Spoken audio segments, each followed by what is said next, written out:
Alright, so the next two ranged weapons to go up against each other is the black two-handed gun, not these, but this one, and the one-handed, I think it's a bunch of letters and numbers that I use to designate between this one-handed weapon and this one-handed one, but the one that's black without the laser sight and the one that's black but not these. I definitely do not know my gun terminology as much as I should for this game, but between those two, I think it's actually going to be the black two-handed one, just because the two-handed, or yellow gun, right? This gun is basically this gun, and this gun is my favorite in the game for like speed runs and stuff, so my guess would be that its cousin or sibling here would also be really good, but yeah, the one without the extra laser sight up at the top, this one, which you can find pretty much all over in the game. This one I always pick up at warehouse. It's probably elsewhere in the game. But yeah, let's see how these do. Let's do resume survival. If I had it up to level or round 12 or what have you, wave 12, I would go into that one instead, but for some reason it restarted me around 1 the previous video, so who knows. So for two-handed weapons in general, it's generally, or two-handed range weapons like these, it's better to just hold it with 2, because if you try it with 1, it bounces around all over the place. So that is the one detriment. Let's see how this scope is. Not bad, but not really a good example. For scope, I really need to like use its snipe like that. Okay. Can I get that guy before he disappears? No. That is a shame. He's over there. Hello? There we go. He's not down yet.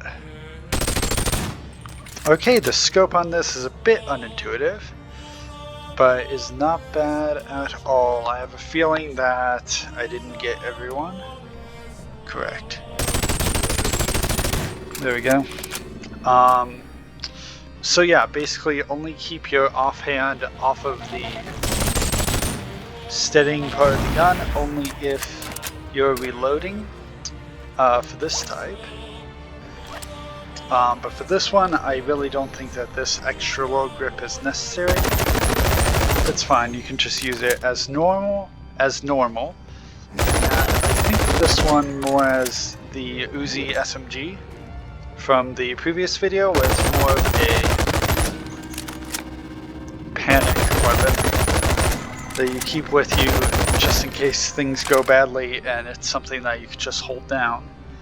But this is actually moving a bit more chaotically than I expected, so let me try it with the offhand. That did not go well. Scope is probably fine. Yeah, scope is really good. Okay. So that's equivalent for both of them.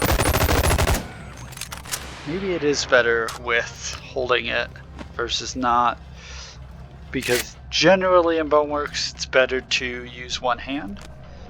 It's just those, or rather this gun, that I would suggest two-handed is actually worthwhile.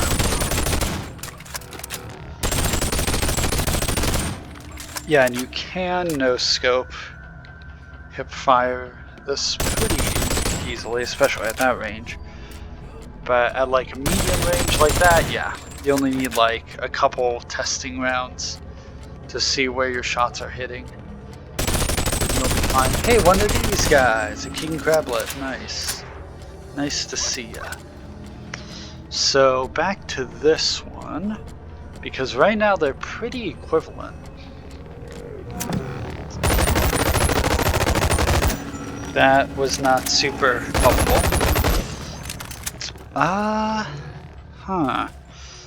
So one hand is fine up close. I just don't think it's good at medium range like that. Yeah, see how only a few of those hit? So close range, it's better to do one hand, and then medium or far, it's better to do two hand. That is interesting. Okay. Yeah, so as far as which one is superior to which, I don't know, because both benefit from using two hands. This one you can use one-handed and it's okay at close range. Scopes on both are good. Yeah, I think I'm actually going to have to call this one a tie, because they're both equivalently good at pretty much everything, and their weaknesses are shared. So yeah, there you go.